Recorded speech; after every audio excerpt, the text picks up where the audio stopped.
Hello दोस्तों, PP ज्ञानम में आप सभी का स्वागत है। दोस्तों, इस समय इजराइल और ईरान का जंग तेज हो गया है। ऐसे में इजराइल पर हमास का हमला हो या हिजबुल्लाह का या फिर ईरान का हमला हो, किसी भी हमले का प्रभाव इजराइल नाकाम कर देती है। इसका सबसे बड़ा कारण है इजराइल का अचूक हथियार आयरन डोम। यह वैसे ही काम करता है जैसे पुराने समय में महाभारत और रामायण में दो योद्धाओं के तीर का काम किया करते थे। आज हम इस वीडियो में बताएंगे बीते दिन ईरान द्वारा दागी गई सैकड़ों मिसाइल को इजराइल ने कैसे नाकाम कर दिया। हम आपको बताएंगे आयरन डोम कैसे काम करता है। आयरन डोम दुनिया की सबसे अचूक एयर डिफेंस सिस्टम में से एक माना जाता है।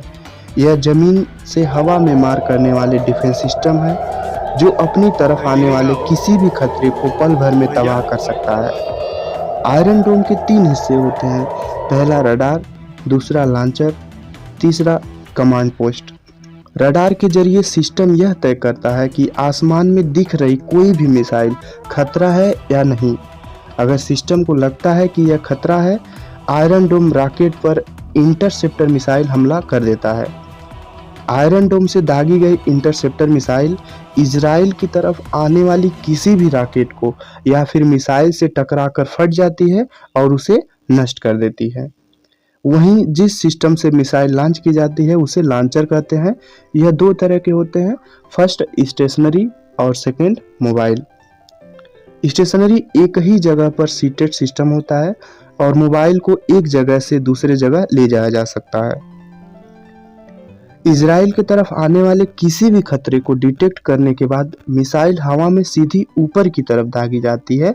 इसके बाद यह निशाने ढूंढते हुए दिशा बदल लेती है। यानी आयरन डोम से लॉन्च की गई मिसाइल खतरों को नष्ट कर सकती है जो लगातार अपना रास्ता बदल रहे हों। कमांड पोस्ट से इस पूरी प्रक्रिया पर नजर रखी जाती है। आयरन डोम की रेंज अब 150 वर्ग किलोमीटर से बढ़कर 250 वर्ग किलोमीटर हो चुकी है। यह 2 दिशाओं से आने वाले दुश्मन के रॉकेटों पर हमला कर सकता है। मिसाइल फायरिंग यूनिट में इंटरसेप्टर मिसाइल लगाई जाती है जो इलेक्ट्रो ऑप्टिक सेंसर से लैस होती है। आयरन डोम की एक बैटरी में 3 से 4 लॉन्चर होते हैं। हर लॉन्चर में 20 मिसाइल होती है। इजराइल साल 2011 में पहली बार आयरन डोम को तैनात किया था। इसके 24 घंटे बाद ही गाजा से दागी गई मिसाइल को हवा में ही नष्ट कर दिया था।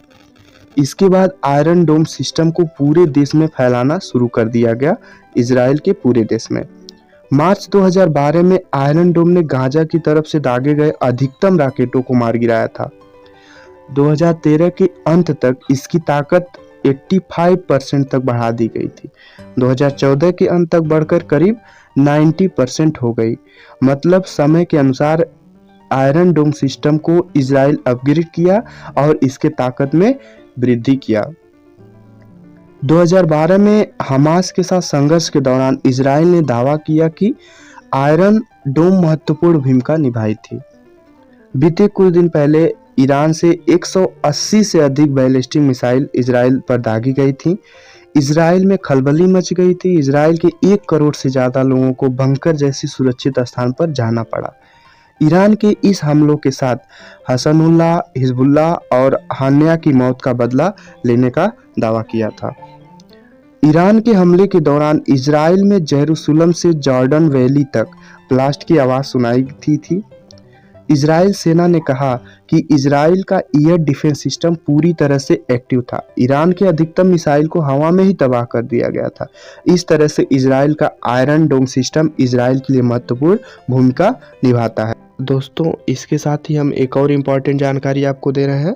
इजराइल में स्वतंत्रता के बाद सभी नागरिकों को सैन्य सेवा में कम से कम 2 साल 8 महीने की सेवा देनी होती है। पुरुषों के लिए 2 साल 8 महीने और महिलाओं के लिए 2 साल की कम से कम सेवा देनी होती है।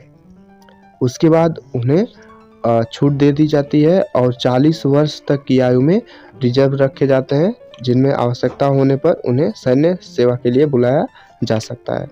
दोस्तों, ये जानकारी आपको कैसी लगी? आपको ऐसे ही और जानकारी लेने के लिए हमारे चैनल को सब्सक्राइब करिए, लाइक करिए और बेल आइकन का बटन जरूर दबाइए। धन्यवाद।